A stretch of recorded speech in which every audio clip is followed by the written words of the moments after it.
ان وريها بي بي سي دا حسن ديق عبد الله هيبه ayaa khadka telefoonka kula xiriiray Axmed Maxamuud Ciise oo ku sugan magaalada Jigjiga oo sheegay in walaalkii uu kamid ahaa dadkii maanta la aasayay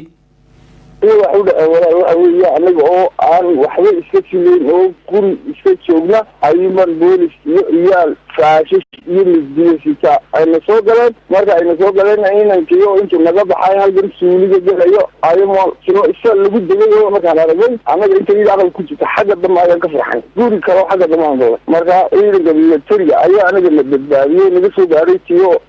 anaga lafsaya si xun la nagu hayo xageed ku sugnaydeen markay arintaas idin ku dhacday awaday dhexeeda ayaan ku sugnaan awaday dhexeeda dilka walaalka marka laga soo tago ma jiraan qof kale oo la dilay oo aragteen ama aad maqasheen way jiraan waa ilaa iyo konton qof weeyaan waxa dhimashada aan anagu aragneen istiiskaadii ciidanku markuu soo badbaadiyay iyagoo la adeegsanayo ama aragnay ciidanka qaranka ayaa soo badbaadiyay ilaa inta aan soo yeedin Jigjiga la keenay meesha aad ka timid ee magaalada Hawade ah ma ganacsi baad u joogtay ma deegaan baad ahayd ganacsi waan joogay dadka la waa dadkii ganacsiga joogay deegaan ma jirin dadkii ganacsiga joogay raja ma kaaga jirtaa inaad ku laabato lagama yaabo taayada 20 sababta ugu taabanjay weeraan aan ku arkay lagama yaabo inaan dib ugu noqdo